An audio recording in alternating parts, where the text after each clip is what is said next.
pemirsa Rarinet, selamat datang dalam obrolan budaya bersama saya Fajriya Hidayati. Dan hari ini sudah hadir di studio kita, Duta Baca Provinsi Riau 2025, Wahyu Oktaviani Esos. Halo, Kak Hai, Wahyu. Kak Wahyu, apa kabar Kak Wahyu? baik ya. Alhamdulillah. Alhamdulillah, baik. Baik, pemirsa Rarinet, hari ini kita akan membahas tentang membudayakan membaca sejak dini untuk obrolan budaya kita hari ini. Karena memang begitu penting ya di zaman sekarang, kayak dari zaman dulu sampai kapanpun membaca itu jadi hal yang krusial dilakukan oleh semua orang yang ingin menuntut ilmu gitu ya, atau Mm-mm. memperkaya wawasan serta edukasinya sendiri. Eh, Kak Wahyu, Iya aja ya. Kak Wahyu sudah berapa lama ini? Jadi duta bahasa ini kemarin dilantik dari kapan? Jadi dilantik itu Juli 2025. Juli 2025. Berarti baru berapa bulan? Mm-mm. Sedikit kita perkenalkan mungkin Duta Baca ini program dari Provinsi Riau atau lembaga apa nih, Kak? Dari Provinsi Riau. Jadi ada program Mhm. nasional Duta Baca Indonesia, ada program daerah Duta Baca Mhm. daerah dari provinsi, kabupaten, bahkan kecamatan dan bahkan sekolah gitu. Oke. Nah, untuk yang Duta Baca Provinsi Riau itu program dari Provinsi Riau, Dinas Mhm. Perpustakaan dan Kearsipan Provinsi Riau. Oke, dari Mm-mm. Dinas Perpustakaan Suman HS ya kalau Iya, kita Suman kenalnya ya. HS, Nah, Dispersif. kalau misalnya lebih akrab lagi Puswil. Oh, Puswil udah lama, nggak Udah nama itu. Iya, ya iya. udah lama ganti Iya, ya. Nah, oke, berarti nih Duta Baca berarti apa ya, menjadi brand ambassador begitu ya? bisa dikatakan Aha. seperti itu. Tugas-tugasnya ada apa aja nih, Kak? Tugasnya ya mensosialisasikan pentingnya Mhm. membaca bagi masyarakat itu sih dia. Oke, Mm-mm. ya ya ya. Termasuk tadi adalah untuk membudayakan membaca sejak Jadi, dini ya, itu iya jadi bagian benar. dari Duta Baca Mm-mm. juga tugasnya ya? Pokoknya Ah, semua aspek yang berkaitan dengan membaca. mhm. Mm-mm. Nah, sebenarnya apa sih Kak urgensi membudayakan baca sejak dini ini? Karena kan kita tahu ya, eee, sepertinya untuk anak usia dini itu tidak tidak apa ya, tidak terlalu penting lah gitu ya kan Mm-mm. untuk bacaan-bacaan yang mungkin sifatnya lebih edukatif atau gimana nih Kak? Apa nih urgensi untuk membiasakan ataupun membudayakan baca sejak dini? Justru dia Mhm.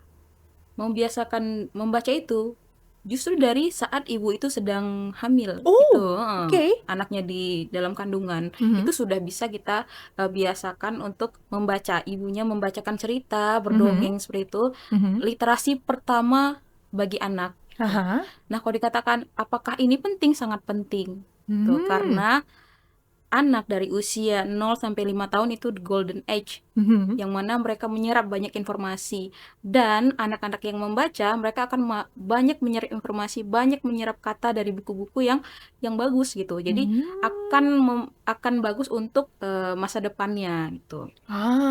Nah ini dia masa depan, berarti ada dampak jangka panjang ya, Mm-mm, yang akan diberikan ketika anak terbiasa membaca sejak dini ya, Kak? benar. Eh, dampak seperti apa nih, Kak, untuk dampak jangka panjang yang bisa, eee, didapat oleh anak-anak ketika sudah terbiasa membaca sejak dini? Oke. Jadi ada penelitian dia. Hmm. Anak yang dibiasakan oleh orang tuanya dibacakan dongeng Mhm. akan memiliki kognitif yang lebih 2 tahun dari usianya Mhm. gitu. Nah, itu berefek pada apa? Yang pertama wawasan, kosakata, apalagi ketika Mhm. didongengkan semua aspek dari anak itu bisa dimaksimalkan seperti Mhm. pendengaran, dia mendengarkan ibunya mendongeng, Mhm. kreativitas ketika dia mendengarkan ibunya membaca, lalu ya, dia berpikir, oh ceritanya seperti ini, misalnya cerita kelinci dan buaya, karakter Mhm. kelinci seperti ini, karakter buaya seperti ini, itu akan membentuk karakter bagi si anak. Nah gitu, Mhm. jadi sangat berdampak di masa depannya. Terus mengolah konsentrasinya ketika dia Mhm. mendengarkan, bahkan ketika dia membaca sendiri gitu. Jadi Oke. sangat berefek ke masa depan. Mhm. Makanya membacakan anak sejak dini itu sangat sangat urgensi sekali. Oke. Mm-mm. Kalau untuk waktu tadi, Kak Wahyu sudah sedikit menginformasikan gitu ya, bahkan sejak dalam kandungan itu anak sudah Bisa bisa didongengkan, iya, iya. dibiasakan untuk membaca sejak dini, Mm-mm. dibantu oleh orang tuanya yang membacakan dongeng tadi gitu ya. Tapi kalau untuk waktu sendiri ada golden time nggak sih? Sejak kapan nih harusnya anak mulai membaca? Dari usia Hmm. 0 sampai 5 tahun itu. Mhm. Jadi, sejak dini, sejak di kandungan atau Mhm. di dalam kandungan ibu sudah dibiasakan didengarkan. Jadi kan, mereka didengarkan dongeng. Mhm. Nah, setelah mereka lahir, diperkenalkan dengan beberapa bentuk-bentuk pola-pola. Mhm. Nah, kalau membaca sendiri kan anak-anak itu bisa membaca di usia 4 dan 5 lah ya, bisa dikatakan. Nah, untuk dibiasakan membaca bahkan di usia 1 tahun dan di bawahnya juga sudah bisa kan diperkenalkan dengan bacaan, dengan gambar-gambar sederhana, diperlihatkan, oh ini bentuk persegi warnanya merah, atau ini hewan namanya gajah Mhm. gitu. Jadi dari usia sedini mungkin sudah bisa dibiasakan untuk dibacakan. Nah, kalau dia Oke. sendiri yang membaca, otomatis ketika dia sudah bisa membaca, dan itu di usia 4 sampai 5 gitu. 4 sampai 5 tahun ya? Itu Iya, kalau untuk membaca sendiri, kalau tapi sudah kalau diajarkan misalnya dari awal heeh, 4 sampai 5 tuh udah bisa baca biasanya. biasanya sih udah punya list buku sendiri. Iya, udah punya buku bacaan yang disuka Mhm, gitu ya. betul, bahkan udah ada genre sendiri gitu ya kan? Belum lah, belum kalau itu. Belum ya belum ya belum ya. Oke, ya seperti itu berarti memang kalau untuk kebiasaan ya dari 0 tahun, bahkan 0 bulan, 0 hari gitu ya, di dalam kandungan tuh sudah bisa dimulai untuk membiasakan anak agar suka membaca tadi ya. Iya. Nah, kalau untuk perbedaan sendiri nih Kak, anak-anak yang suka membaca dengan anak-anak yang tidak suka membaca itu punya perbedaan tidak Kak? Punya, yang Mmm. pertama anak yang terbiasa dibacakan dan membaca, dia punya kosakata yang lebih banyak daripada anak, lainnya. Mhm. Jadi ketika dia berkomunikasi atau menyampaikan pendapat, dia Mhm. bisa menyampaikannya dengan kosakata yang lebih banyak, Mmm. gitu. Yang kedua, dia punya, apa namanya ya, empati yang lebih tinggi, Mhm. karena dia sudah didongengkan dan dibacakan ada berbagai macam karakter manusia gitu kan, atau Mhm. apa yang dia lakukan, atau apa yang bisa dia lakukan, tindakan seperti apa yang dia berikan, Mhm. dari gambaran-gambaran cerita yang dia berikan gitu kan. Dia punya tingkat konsentrasi yang lebih tinggi karena Mhm. terbiasa mendengarkan dalam jangka waktu yang cukup panjang itu. Dia punya, konsentrasi yang tinggi, terus penyelesaian masalah. Jadi ketika kita membaca itu kan ada conclusion kan. Nah, Mhm. jadi dia bisa memikirkan, "Oh, kalau begini berarti seperti ini." Jadi dia bisa, kognitifnya bisa terbiasa untuk bagaimana memecahkan sebuah masalah gitu. Oh, Jadi jadi bisa punya dikata problem solving iya, skill ya? benar sekali. Baik. Wah, keren. Nah, kalau untuk peran orang tua sendiri nih, apa spesifik hanya ibu yang, punya peran penting untuk membaca atau ayah juga ikut serta atau seperti apa, Kak? Jadi parenting itu kan bukan hanya ibu ya, Mhm. tapi juga ayah. Mhm. Ayah dan ibu itu punya peranan penting dalam, pertumbuhan seorang anak Mhm. gitu. Jadi bukan hanya ibu yang wajib untuk menceritakan cerita ke anak, tapi ayah juga gitu. Mhm. Eee, Biar ada kedekatan di dua peran orang tua. Jadi ketika ditanya lebih sayang ayah atau lebih sayang ibu, jadi nggak ada perbedaan itu lagi kan ya, jadi itu. Mmm. Jadi ayah dan ibu berperan aktif dalam menunjang, kognitif anaknya gitu, Oke, jadi dua-duanya punya kewajiban harusnya. yang sama ya, Mhm, harus gitu ya? harusnya. Nah, kita lanjut lagi nih, Kak, kan sekarang sudah era teknologi luar biasa ya. Mhm, Baca itu bahkan tidak hanya dari buku fisik, tapi kita juga bisa mengenalkan anak dengan buku elektronik, dari smartphone, gawai seperti tablet dan lain sebagainya gitu, Kak. Nah, sebenarnya lebih unggul mana sih penggunaan buku fisik atau penggunaan buku elektronik nih, Kak, untuk membantu membudayakan baca kepada anak sejak pada dini? anak ya, sebenarnya mereka punya peran masing-masing. Mhm. Ada kelebihan dan ada kekurangan. Mhm. Kalau buku fisik, sebenarnya kalau misalnya dibandingkan 60% lebih bagus atau 80% bagus buku fisik karena Mhm. mereka, menyentuh. Jadi anak-anak itu, punya kemampuan, sensori kan. Nah, Mhm. jadi ketika ketika membaca itu sambil menyentuh buku, itu juga, meningkatkan aspek sensorinya. Mhm. Tapi tidak menutup kemungkinan digital juga bisa digunakan sebagai salah satu alternatif untuk, membaca gitu. Karena Mhm.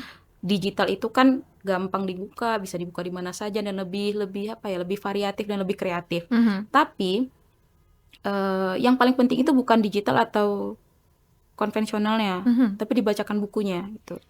Dibacakan Baik. bukunya gitu. Mhm. Bisa mungkin diseling-selingkan gitu, membaca Mhm. dari konvensional untuk memperkenalkan bahwa ini buku fisik gitu kan. Mhm. Ada buku fisik yang kita bisa langsung menyentuhnya. Bahkan nih ya, ada penelitian, memang lebih bagus, buku fisik daripada buku digital. Karena buku fisik itu melatih kita, jadi kita punya kemampuan yang namanya kemampuan, pasial. Jadi Mhm. kayak kita kan buku itu kotak kan, Mhm.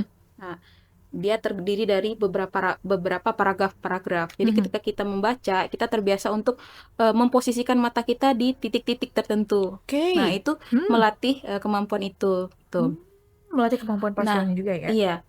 Kenapa penghafal Al-Quran itu, Mhm. mereka coba perhatikan jarang sekali penghafal Al-Quran itu dia menghafalnya menggunakan handphone. Hmm. Pasti menggunakan mushaf gitu Mhm kan, mhm atau mhm. Al-Quran yang langsung. Karena ketika kita memegang sebuah benda dan kita mengingatnya itu lebih lebih efektif. Nah, itu begitu juga Oh, terjadi pada baik. anak-anak. Bahkan kan Mhm. ada buku-buku seperti softbook yang dari kertas, dari kain gitu. Mhm. Jadi mereka terbiasa membuka, Bahannya kanvas ya? menutup. Mhm. Iya, itu sensori tangan-tangannya juga, motorik halusnya juga bisa Ah. dimaksimalkan dengan kegiatan-kegiatan seperti itu. Nah, kalau di digital kurangnya memang kreatif dan variatif, Mhm. tapi anak itu terpaku pada satu gadget, Mhm. ya, secara sensorinya dia kurang dapat, Mhm. motorik halusnya dia kurang dapat. Kurang dapat juga ya? Saya juga pernah baca majalah yang Mhm. berkaitan dengan itu, pembelajaran digital. Kan sekarang itu ada pembelajaran digital, jadi kita Mhm. bisa melihat misalnya terjadinya fotosintesis, Mhm. tapi dari digital gitu kan. Mhm. Memang kreatif, tapi akan lebih baik ketika misalnya dengan kita lihat langsung atau kita pegang langsung, "Oh, ini namanya daun. Di daun itu ada ini," itu, daripada kita hanya melihat di digital. Oh, Jadi baik. kalau misalnya dibandingkan buku fisik atau buku digital, Mhm. lebih baik memang buku fisik. Mhm. Tapi kalau lagi-lagi dibandingkan, lebih baik membacakannya gitu Ya, daripada betul. membanding-bandingkannya gitu. Betul, setuju gitu ya kan. Nah, kalau misalnya dibandingkan lebih baik buku fisik. Tapi, daripada membandingkan keduanya, ya Lebih dibaca baik aja. dibacakan aja, iya. Karena yang penting tuh sebenarnya itu ya, Iya. dibacakan gitu ya, Kak, ya. Wah, kita masih dengan obrolan ini, tapi kita akan jeda sebentar, nanti kita akan kembali lagi.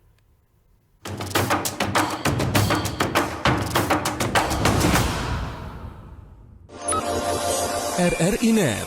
Kami hadir dengan ragam informasi, dialog interaktif, dan hiburan.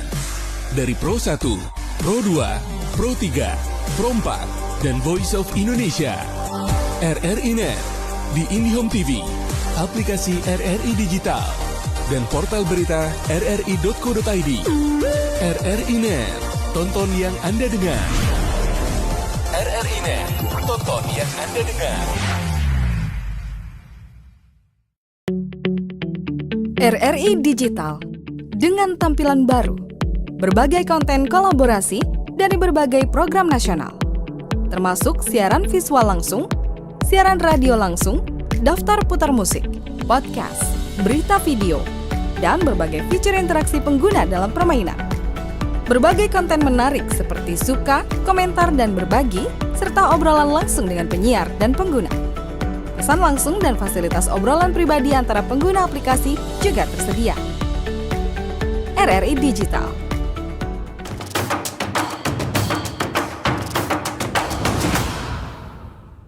Halo pemirsa RRI Net, masih bersama Jia dan masih bersama Kak Wahyu Oktavial nih, selaku Duta Baca Provinsi Riau 2025.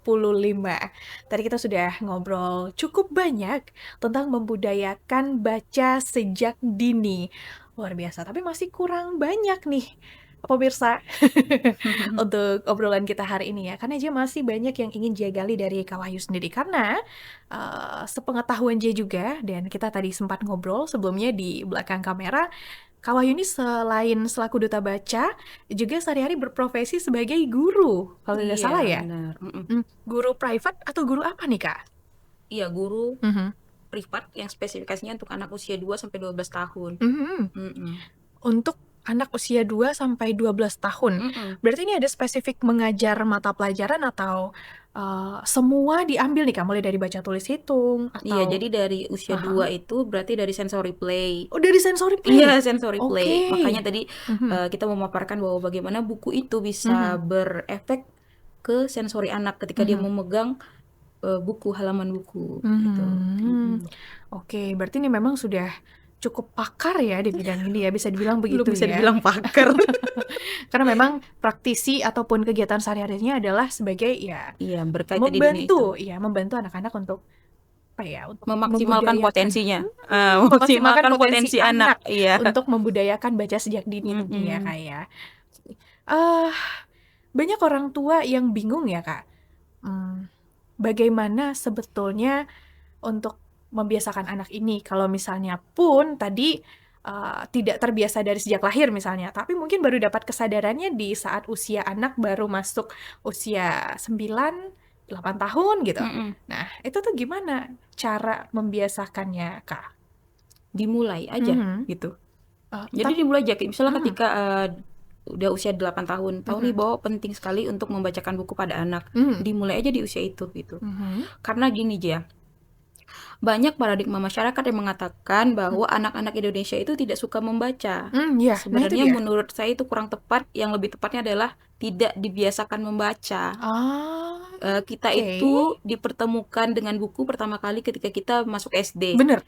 Jadi buku itu menjadi beban akademik. Kita punya pemikiran bahwa buku itu hanya diperlukan ketika kita mengerjakan tugas, ketika buku itu dibutuhkan untuk sekolah gitu. Nah, anak Indonesia itu sebenarnya suka membaca. Saya membuktikannya sendiri aja ya. Jadi misalnya nih saya ngajar gitu, bawa buku ke anak-anak, mereka tuh akan bertanya gitu, itu apa, itu tentang apa gitu. Jadi anak Indonesia itu bukan nggak suka membaca, tapi tidak dibiasakan membaca gitu. Ketika anak Indonesia itu kepo kok gitu, pengen tahu, dan kebanyakan taman bacaan itu isinya apa, anak-anak kan sebenarnya. Anak-anak. Iya. Sampai hari Jadi ini ya. iya, jadi anak Indonesia itu bukan tidak suka membaca, tapi tidak dibiasakan membaca. Makanya itulah tugas kita untuk membiasakan anak-anak itu membaca sedini mungkin. Nah, itu dia. Anak-anak ini sendiri kan, Kak, maaf, kita sedikit tanpa mengurangi ini ya, kredibilitas ataupun tanpa mengecilkan kebiasaan orang tua di rumah gitu. Kita kan tahu ya, anak-anak juga punya ketertarikan yang kayaknya tuh harus tertarik dulu nih untuk melakukan ini gitu. Ya, termasuk tadi membaca gitu ya.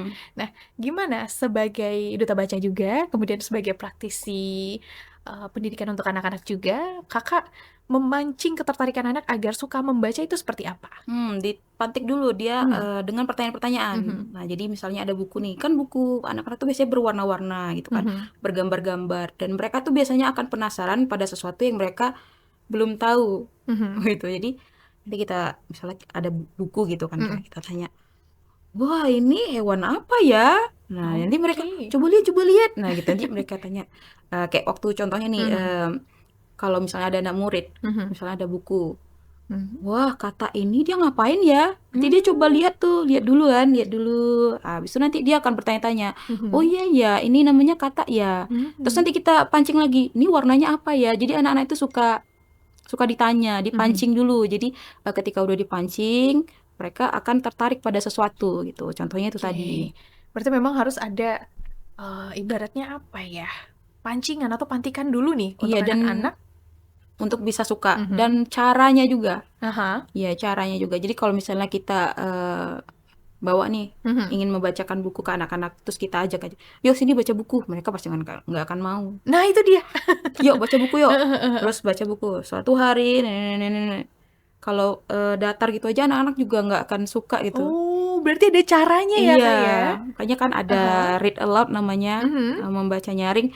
Jadi bagaimana caranya membaca itu menjadi suatu aktivitas yang menyenangkan. Anak-anak itu kan suka dengan orang yang ekspresif. Nah, jadi sebagai orang tua ataupun orang-orang yang mau mengajak anak-anak untuk membaca itu harus ekspresif gitu. Wah, jadi kayak misalnya, PR ya, Kak ya? Iya, secara mimik wajah, bagaimana cara intonasi berbicara gitu. Jadi ada banyak cara untuk membuat anak itu suka pada bacaan gitu. Kalau kita punya niat untuk anak kita suka baca buku, insya Allah bisa. Karena anak-anak itu suka sebenarnya. Sebetulnya suka ya, tapi memang karena tidak terbiasa. Iya. Akhirnya jadi ya, namanya juga tidak terbiasa, jadi tidak kenal gitu. Nah kalau kata pepatah dulu, tak kenal maka tak sayang. Iya benar. Ya maka harus kenal dulu ya, baru bisa sayang dan cinta terhadap kebiasaan membaca ya, Kak Wahyu. Nah, kita beralih nih ke peran komunitas dan juga peran perpustakaan lokal, karena kita tahu sendiri ya, Duta Baca ini adalah program dari Perpustakaan Suman HS Provinsi Riau. Ini bagaimana peran komunitas dan juga perpustakaan lokal dalam membudayakan baca sejak dini ini, Kak? Perannya adalah bagaimana si instansi ini atau komunitas ini bisa tahu apa yang dibutuhkan oleh daerah tersebut. Jadi mungkin itu catatannya. Ketika perpustakaan ingin wilayah di perpustakaan itu banyak orang yang suka baca, otomatis perpustakaan itu harus menyediakan buku-buku yang dibutuhkan di daerah itu. Apa yang menjadi kesukaan di daerah itu. Dan juga komunitas harusnya seperti itu gitu. Jadi membuat program-program yang bisa mengajak masyarakat sekitar untuk bisa berpartisipasi dalam kegiatan literasi. Baik. Ya, dimulai dari yang terkecil, kemudian juga lingkarannya bisa diperbesar lagi gitu ya kan.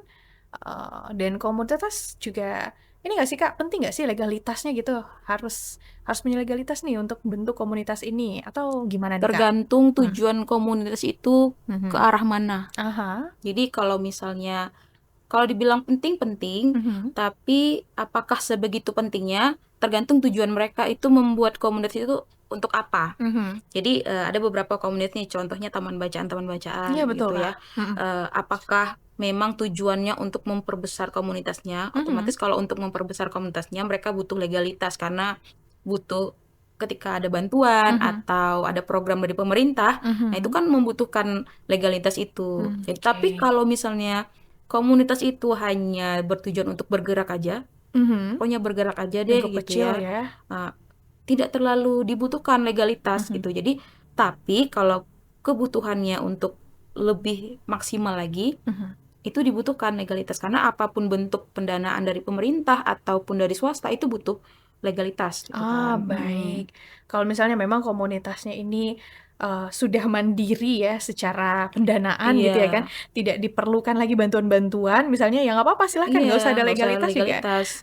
Monggo silahkan Iya, jalanin benar. aja gitu. Nah kita balik lagi nih untuk membudayakan membaca sejak dini ya Kak. Kita masih ngomongin soal anak-anak gitu.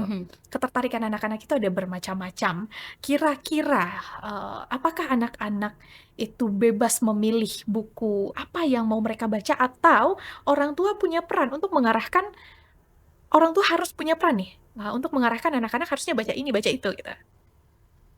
Mereka punya kebebasan tapi masih dibatasi oleh orang tuanya. Oke. Kalau menurut saya seperti itu. Karena zaman sekarang ini susah untuk untuk memfilternya gitu ya. Makanya itu peran orang tua untuk bisa tahu apa yang sedang dibaca oleh anaknya. Beri kebebasan tapi disertai dengan pengetahuan atas tanggung jawab dari kebebasannya gitu. Karena kalau dikekang kan anak sekarang agak sulit ya. Malah semakin dilarang semakin penasaran Kak. Semakin dilarang semakin penasaran. Tapi itu menjadi tugas orang tua untuk memfilter bacaan-bacaan anaknya. Karena ada nih, saya pernah dapat pertanyaan serupa. Anak usia 10 tahun membaca 10 Lit tentang percintaan. Itu kan belum fasenya kan. Tapi kalau misalnya anak itu punya keinginan untuk membaca itu, orang tuanya harus terlebih dahulu mendampinginya dan memberi pemahaman bahwa seperti ini hal yang benar, ini yang hal yang salah gitu. Jadi ketika anak itu membaca, karena kan membaca itu proses membentuk paradigma, membentuk pemikiran, membentuk point of view seseorang gitu kan. Jadi peran orang tua juga sangat penting untuk anaknya bisa membentuk point of view dia gitu. Oke. Nah, kita balik lagi nih soal buku bacaan anak ya, masih ya Kak ya. Karena buku bacaan anak ini apalagi buku sekolah, kita tahu banget sangat-sangat membosankan. Karena isinya tuh full of text gitu ya. Penuh dengan teks saja gitu.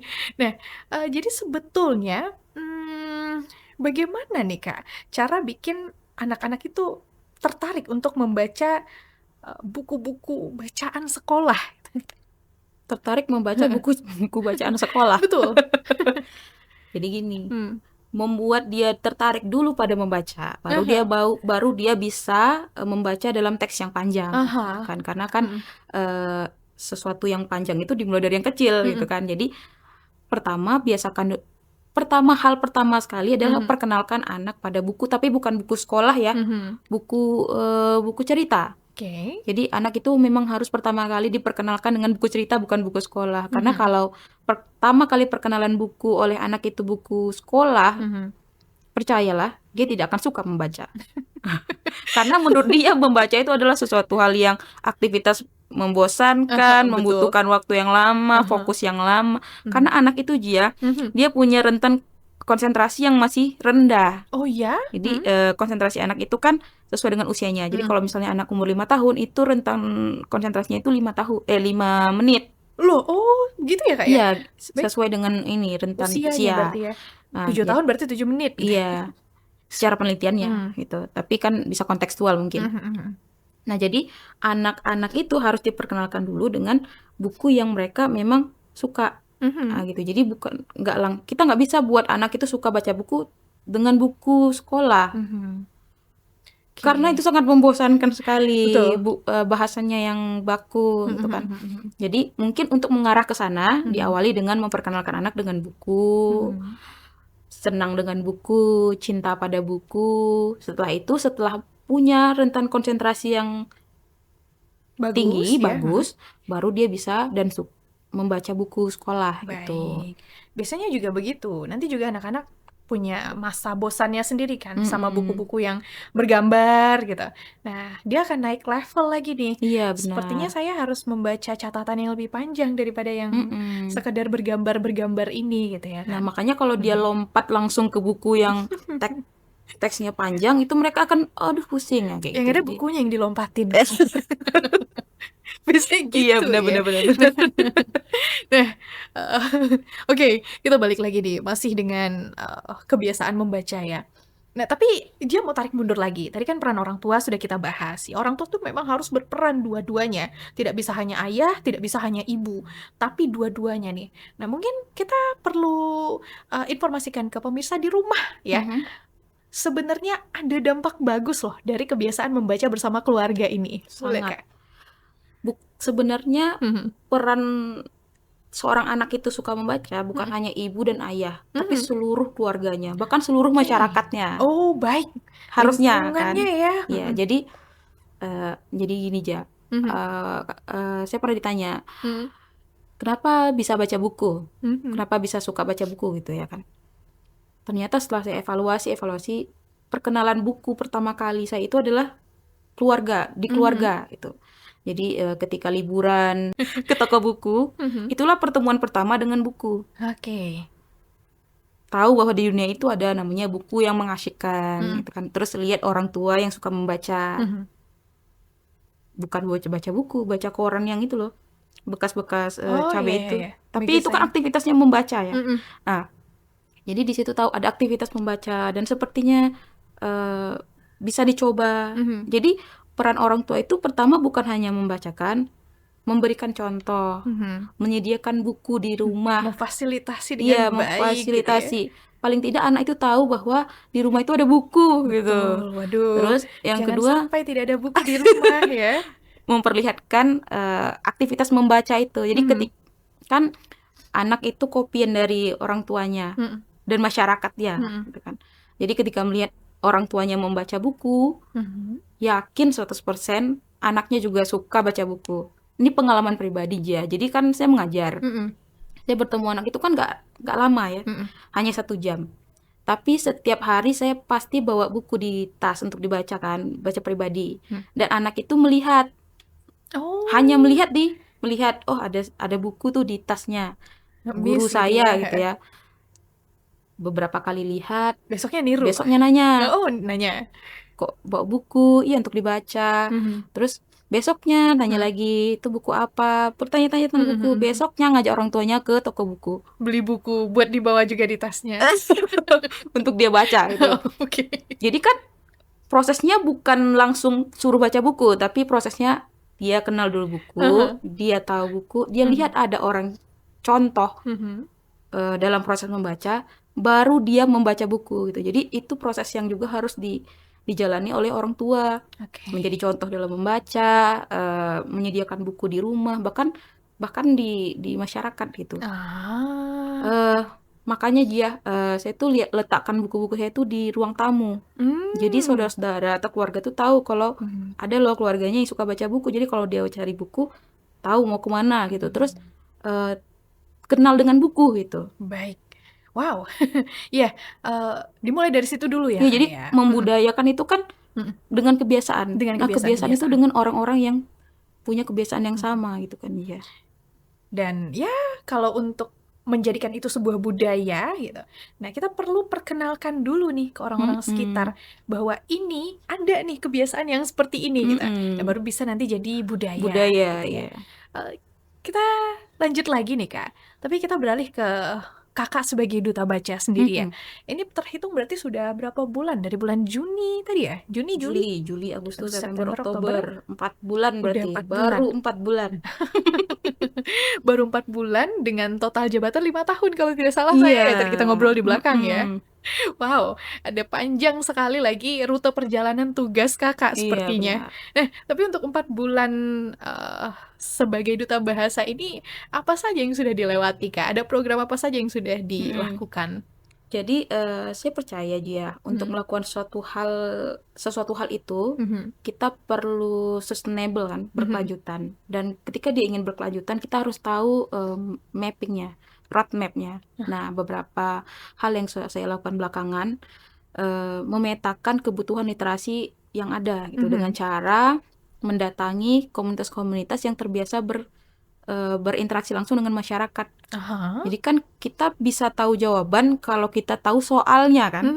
Nah, kita cari dulu soalnya nih apa untuk mencari jawabannya. Jadi kalau kita cari jawabannya ternyata bukan itu soalnya, kan buang waktu. Nah, jadi dalam beberapa waktu dekat ini atau dalam waktu 4 bulan ini, yang saya coba lakukan adalah memetakan sebenarnya apa sih yang dibutuhkan, apa sih masalah literasi yang ada, apa sih yang dibutuhkan oleh komunitas, apa yang dirasakan mereka dalam perjuangan memperjuangkan literasi ini gitu.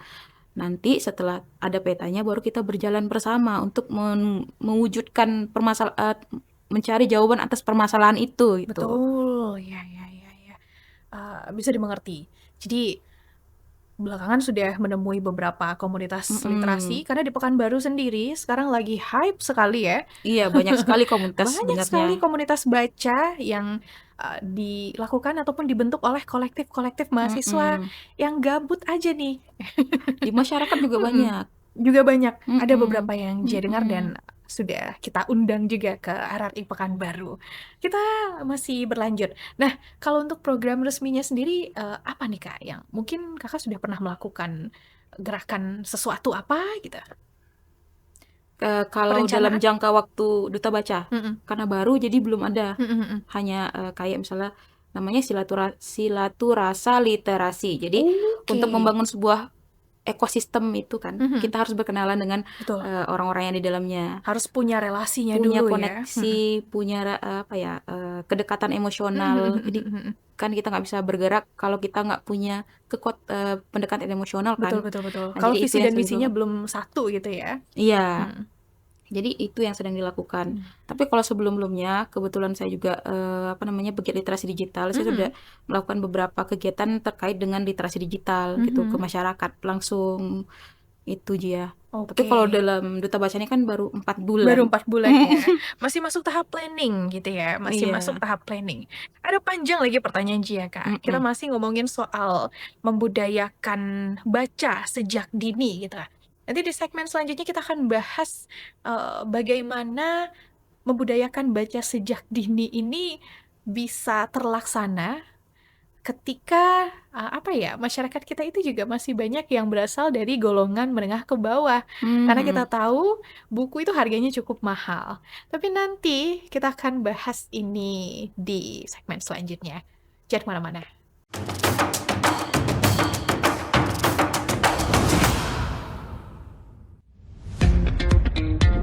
Selamat datang di era digital baru.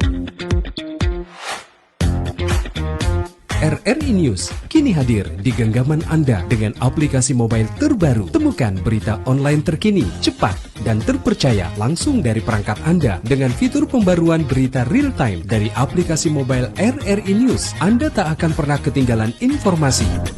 Nikmati kemudahan akses berita nasional dan internasional, berita terpopuler, dan video berita terbaru kapan saja dan di mana saja. Dilengkapi dengan teknologi terkini, aplikasi mobile RRI News memberikan pengalaman membaca yang lebih baik. Dapatkan notifikasi berita penting langsung di layar ponsel Anda. Jelajahi kategori berita yang Anda minati, mulai dari politik, ekonomi, budaya, hingga olahraga. Anda juga bisa berbagi berita penting kepada teman dan keluarga melalui media sosial dan aplikasi pesan, menjaga Anda tetap terhubung dengan dunia di sekitar Anda. Memiliki jaringan lebih dari 80 microsite tersebar dari Sabang sampai Merauke, serta memiliki tren pembaca yang semakin meningkat. RRI News menghadirkan liputan berita terlengkap dan terkini dari seluruh Indonesia. Unduh sekarang di Google Play dan App Store aplikasi mobile RRI News, membawa dunia ke dalam genggaman Anda. Aplikasi mobile RRI News, berita terkini dan terpercaya dalam genggaman Anda.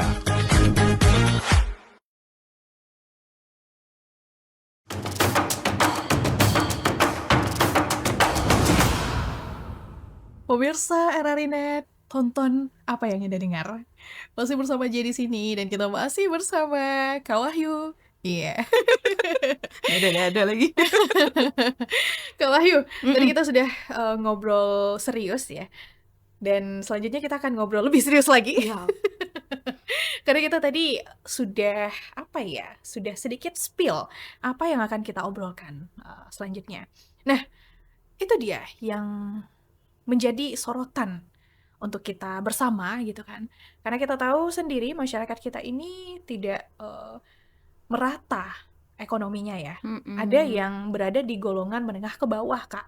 Dan kita tahu sendiri harga buku itu mahal. Setuju nggak, Kak? Setuju sangat bahkan.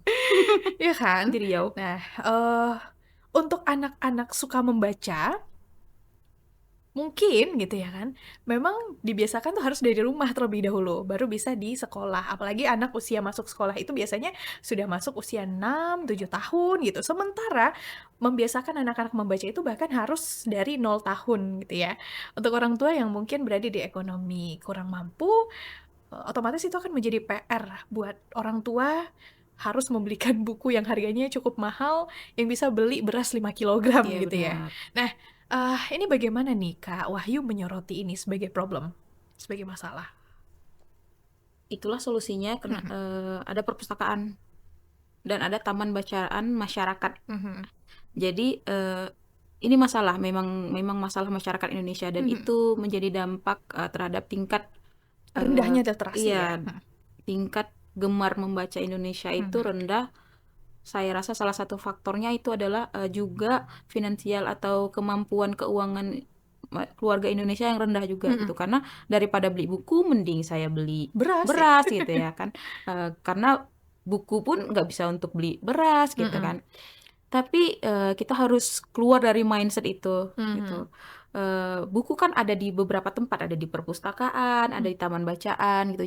Jadi jangan dijadikan alasan harga buku yang mahal itu menjadikan kita untuk tidak membaca gitu. Karena ada instansi yang sudah menyediakan buku, ada komunitas-komunitas yang dengan sukarela meminjamkan bukunya gitu. Jadi mungkin solusinya bagi orang tua yang punya kemampuan finansial yang rendah, ingin tetap punya anak yang suka baca buku, bawalah ke perpustakaan atau bawalah ke tempat-tempat yang punya banyak buku seperti taman bacaan. Ada juga kan program-program Perpusnas yang memberikan bantuan buku kayak tahun lalu dan tahun ini ada namanya 1000 buku. Jadi memberikan buku ke beberapa taman bacaan, itu mayoritasnya buku anak-anak memang. Nah, jadi kan sebenarnya pemerintah juga memberikan solusi dengan hal itu gitu. Jadi memberikan kemudahan untuk orang tua bisa membawa anaknya, mungkin belum mampu untuk membeli buku, datanglah ke taman bacaan yang punya buku, datanglah ke perpustakaan yang punya buku. Tuh, jadi memang itu sebuah masalah, tapi tidak dijadikan alasan untuk tidak membaca buku gitu. Mungkin nextnya ada program mungkin satu keluarga diberikan buku gitu. Harapan saya seperti itu, karena memang nyamannya anak itu membaca kan ketika di rumah gitu ya. Tapi tidak menutup kemungkinan kalau tidak ada buku di rumah, kita bisa ke perpustakaan, kita bisa ke Betul. taman bacaan Kalau J gitu. justru berharapnya ada subsidi buku ya, Iya, Kak? subsidi Jadi nggak cuman buku. BBM, beras, dan sembako aja yang disubsidi. Iya, semoga Tapi pemerintah buku kita lebih lebih apa aware ya, ya. lebih aware ke literasi gitu ya. Setuju. Kita balik lagi nih ke Kak Wahyu sebagai duta baca gitu. Ada ini nggak Kak, ada pengalaman nggak Kak? Maksudnya selama bergerak di dunia literasi ini gitu Mm-mm. kan, sebagai pegiat literasi gitu Kak, ada pengalaman nggak Kak? Yang berkesan mungkin? Berkesan. Mm-mm. Eh, tapi bukan sebagai duta baca ya, tapi sebagai penggiat Iya, literasi lainnya sebagai gitu. pegiat literasi. Saya pernah ke sebuah desa namanya Kotolamo Mhm. di Rimbang Baling. Oh, Rimbang Baling. Nah, ke sana itu pakai perahu gitu. Mhm. Di sana waktu itu kita mau literasi digital. Aha. Literasi digital. Tahu nggak, di sana itu ada satu sekolah yang isinya itu 40 orang. Mhm. Satu sekolah loh, bukan satu Jadi, kelas. Itu menunjukkan bahwa di Riau ternyata masih ada tempat-tempat seperti itu dan tidak ada sinyal di sana. Lalu literasi digital Yang dimaksud apa? ya, ya jadi Iya. itulah. Jadi Mhm. literasi digital itu kan tidak menutup kemungkinan mereka juga akan bersentuhan dengan Iya, digital, teknologi ya. teknologi. Mhm. Jadi di sana itu ada satu bukit, Mhm. namanya Bukit Sinyal mereka sebut. Oh. Nah, jadi Bukit Sinyal itu jadi mereka kayak misalnya ada waktu Jadi mereka sebenarnya punya smartphone. punya, Aha. jadi mereka pergi ke bukit itu untuk mengakses gitu, mengakses alat teknologi mereka. Dan mereka kan butuh kan untuk literasi itu. Itu berkesan karena ternyata waktu sampai di sana saya tuh terkejut dia, ternyata di Riau masih ada loh daerah seperti itu, masih ada loh sekolah yang kayak di film-film Laskar Pelangi itu. Bahkan tuh jaraknya nggak terlalu jauh dari Kota Pekanbaru kan? Iya, nggak terlalu jauh lah bisa dikatakan. Terus ada guru yang mau pergi sekolah mengajar, itu dia dari kan Gema tuh tempatnya kan, Gema itu ke desa itu naik perahu. Jadi setiap hari pulang pergi naik perahu itu. Seperti film Laskar Pelangi tapi di Riau. Itu cukup berkesan karena ternyata masih banyak loh kalangan-kalangan yang ada di Riau ini yang belum tersentuh gitu. Itu tugas kita bersama untuk meningkatkan literasi itu. Ya, nah bisa dilihat sendiri Kak. Maksudnya bisa Kakak notice nggak bagaimana minat baca di daerah sana? Apakah baik atau kurang baik? Nah, jadi waktu ke sana itu kita kan bareng satu komunitas yang biasa buat kegiatan di sana. Di sana itu ada rumah yang isinya buku-buku, kayak taman bacaan gitu. Dan buku itu untuk anak-anak memang. Dan kalau dilihat dari beberapa profil itu banyak anak-anak yang suka bermain di sana, baca-baca buku di sana gitu. Jadi karena kan mereka kan nggak bisa pegang handphone terus kan. Nah, jadi mereka cara untuk berkreasi itu berekreasinya ke sana gitu, ke rumah yang ada buku-buku itu. Iya.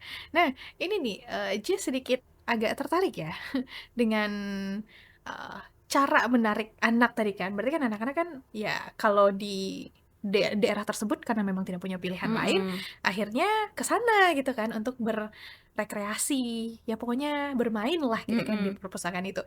Tapi kalau misalnya untuk kita-kita yang mungkin tinggalnya di perkotaan gitu kan, perpustakaan itu penting nggak sih Kak punya desain yang menarik supaya anak-anak mau masuk ke dalamnya selain dari bukunya? Sangat penting sekali karena salah satu yang menarik kita untuk datang ke suatu tempat itu kan visualnya kan. Benar. Jadi jangan pikirkan mereka ngapain dulu masuk ke sana, tapi pikirkan dulu orang tuh masuk dulu ke sana. Nah, gitu kan. Nah, iya. Kalau udah masuk, mereka lihat buku, ada kemungkinan berapa persen mereka akan buka buku itu kan. Tapi kalau mereka aja nggak masuk, berkemungkinan kan untuk buka buku kan enggak gitu. Jadi visual dari sebuah perpustakaan atau tempat baca itu juga sangat penting gitu. Kenapa di perpustakaan di Jakarta itu, di sana perpustakaan di Jakarta itu para petugas-petugas itu masih muda. Terus tempatnya itu instagramable. Jadi mereka suka datang ke perpustakaan gitu. Mungkin kalau di Riau ada perpustakaan seperti itu akan banyak juga gitu. Atau perpustakaan kita aja yang kita renovasi. Tapi kan udah bagus perpustakaan kita. Ya, siapa tahu ya kan, Kak. Mhm. Jadi, seperti apa ya, tempat-tempat kopi Iya, gitu ya benar. kan, yang lebih asik dan bikin betah lagi kali ya untuk membaca ya. Hmm, kita lanjut lagi nih, Kak. Nah, kalau misalnya tadi desainnya sudah menarik, anak-anak kan sudah tertarik ke dalam nih. Nah, biasanya seperti yang Kakak bilang tadi, fokus anak-anak itu kan 5 menit pertama ya, Kak, ya. Mhm. Kemudian selanjutnya main main main main main, gitu kan. Nah, Mhm. bagaimana untuk menarik anak supaya lebih tertarik membaca daripada bermain? Dunia anak itu memang bermain. Nah, oke. Jadi nggak bisa dipaksa misalnya, Mhm. "Ayo kita baca 10 menit," nggak bisa. Tapi, mungkin baca satu paragraf, ajak Mhm. bermain gitu. Mhm. Jadi kayak misalnya biasanya kan, read aloud atau membaca nyaring itu combine dengan Mhm. kegiatan crafting biasanya. Jadi Oh, misalnya oke. membaca tentang kodok misalnya, Mhm. sembari membuat atau mewarnai kodok. Jadi Mmm. membaca sambil melakukan aktivitas. Satu, itu akan lebih membuat mereka tertarik pada kegiatan itu. Mhm. Dua, mereka akan lebih punya ingatan akan aktivitas itu lebih kuat, Mhm. karena mereka sambil melakukan sesuatu. Jadi kalau dibilang nih, membaca atau bermain, ya bermain, anak-anak itu dunianya Mmm. memang masih bermain Jadi gitu. tidak bisa dipilih ya, Kak, ya? Iya, karena memang anak-anak itu harusnya bermain. Mhm. Makanya salah ketika ada sekolah nih, Mhm. harusnya anak-anak kelas 1 SD itu harusnya usia 4, 5, 6 itu belum diwajibkan untuk bisa membaca. Mmm. Mereka masih bisa bermain, tapi Mhm. karena kebutuhan akademik, kelas 1 SD kan harus udah bisa baca. Mhm. Nah, jadi anak-anak sekarang itu usia 4, 5 tahun itu udah sibuk Mhm. belajar Iya betul. membaca. Sudah dilesin tuh sama Iya, mama-mamanya biasanya makanya ya? jadinya kegiatan atau aktivitas membaca itu jadi suatu momok bagi mereka Mhm gitu. mhm. Belum Beban ya? iya beban akademik lagi kan, arahnya gitu. Mhm. Jadi anak-anak itu memang dunianya Dunianya bermain. bermain harusnya ya? Oke. Nah, kita beralih ke peran guru ya. Selain sebagai duta baca, kemudian pegiat literasi juga, Kak Wahyu adalah seorang guru. Mhm. Guru bagi anak-anak ya. Nah, guru punya peran penting juga nggak sih, Kak, menurut Kakak? Khususnya guru di sekolah nih, untuk menarik anak supaya lebih suka membaca. Harusnya Mhm. harusnya selain menyuruh anak muridnya membaca, Nah, gurunya duluan yang membaca. Tapi faktanya oke. guru-gurunya kan, eee, Masih banyak masih ya? banyak yang Mhm tidak suka mhm. membaca. Itu Mhm. eee, bukan pendapat, tapi pernah disampaikan oleh salah satu kepala sekolah. Waktu itu kita adakan, FGD literasi, dan salah Mhm. satu kepala sekolah itu mengatakan bahwa, "Bahkan guru-guru di sekolah itu tidak suka membaca," katanya gitu. Mhm. Ya gimana anak-anaknya suka membaca kan kalau gurunya aja nggak suka membaca gitu. Mhm. Guru yang membaca itu akan berbeda dengan guru yang nggak membaca. Mhm. Guru yang membaca dia punya berbagai cara dan berbagai wawasan untuk membuat anak-anak itu suka belajar. Oh, biasanya Mak lebih kreatif dan iya, inovatif ya, Kak, ya? makanya kan di Finlandia itu Mhm. nggak masuk sekolah itu nggak full day, Mhm. tapi yang di full-kan itu adalah kualitas gurunya gitu, Mhm. bukan day-nya. Oke, berarti full improvement to teacher-nya gitu Iya, ya? kualitas Heeh, gurunya gitu. kualitas Jadi, gurunya ya? guru yang membaca memungkinkan untuk menghasilkan murid-murid yang suka baca juga. Nah, setuju. I agree Mhm. 100% with that. Saya setuju 100% dengan itu pemirsa. Eh, nah, kita balik lagi ke anak-anak ini kan. Anak-anak ini punya banyak momen ya di kehidupan anak-anaknya, kita sebut saja begitu. Karena sekolah ada liburan, ya kan, Mhm. Kak? Nah, bagaimana nih kita bisa memanfaatkan momen tertentu kayak misalnya liburan sekolah untuk bisa meningkatkan minat baca anak-anak? Menjadikan aktivitas liburan Mhm. itu salah satunya adalah aktivitas membaca, Mhm. tuh. Jadi saya punya teman nih, saya pernah diskusi kan, Mhm. jadi dia sering liburan. Mhm. Nah, ketika liburan, diulas lagi, misalnya liburan, terus Mhm. nanti di rumah diulas lagi gitu. Mmm. Diceritakan, kan sebenarnya membaca itu bagi anak-anak itu kan bercerita, Iya, ya bener. kan? Diceritakan diceritakan tentang itu, yang membuat mereka tuh nanti akan penasaran dengan tempat lain. Nah, Mhm. misalnya kayak ini, dia liburan ke satu tempat, terus Mhm. diceritakan bagaimana liburan, kali ini gitu kan. Terus nanti ada loh tempat namanya ini Mhm. dikenalkan, terus diperlihatkan bukunya. Itu Mhm. bisa menjadi salah satu alternatif liburan yang membuat anak-anak tertarik dengan membaca. Mhm.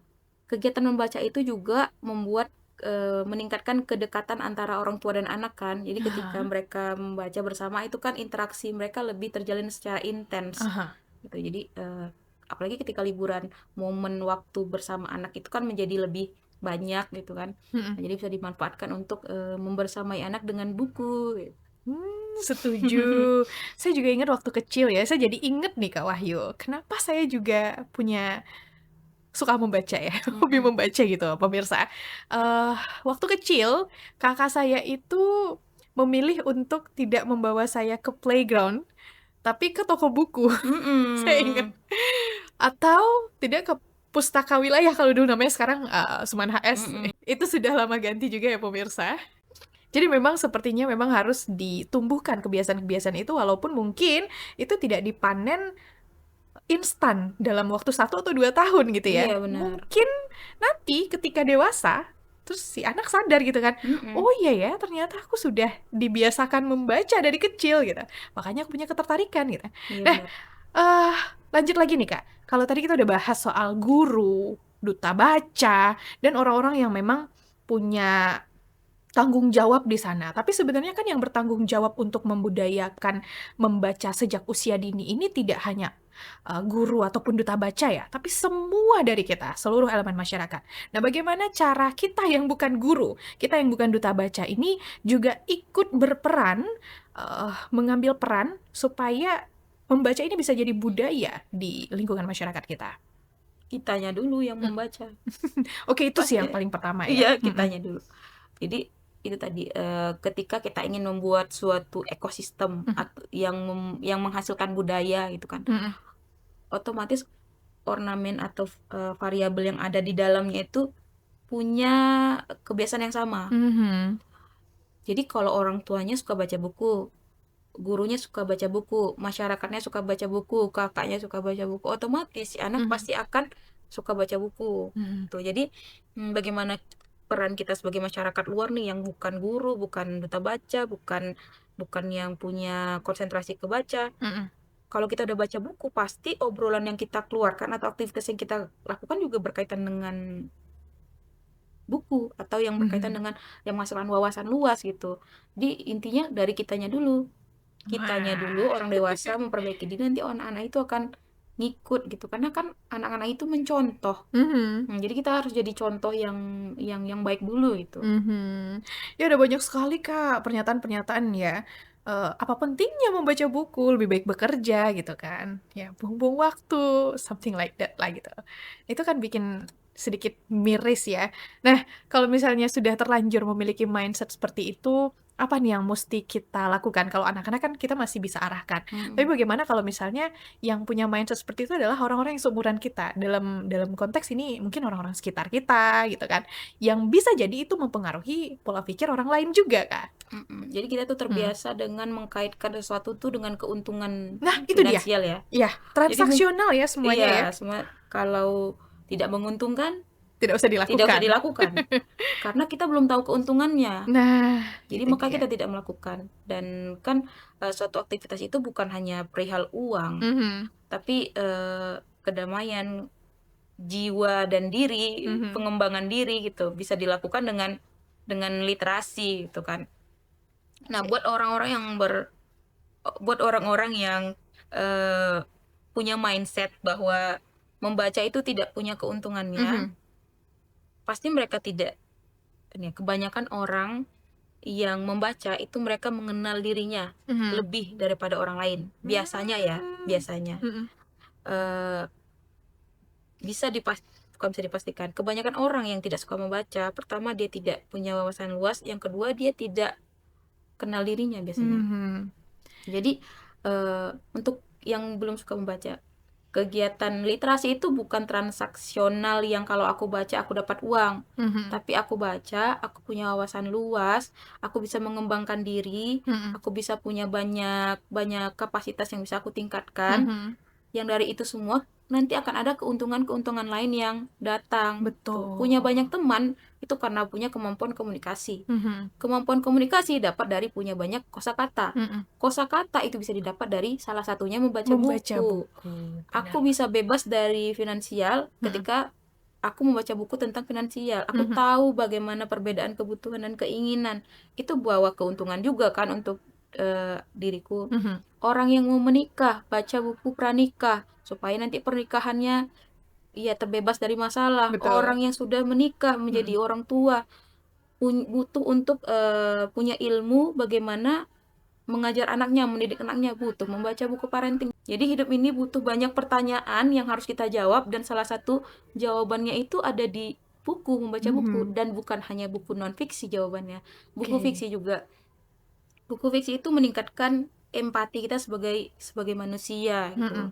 Jadi kalau dikatakan buku itu nggak ada untungnya, buku itu tidak ada keuntungannya. Buku itu banyak sekali keuntungannya yang bukan bersifat transaksional. Ya. Kamu baca buku ya kamu nggak dapat uang, tapi kamu dapat punya banyak bahan untuk dijadikan uang. Betul.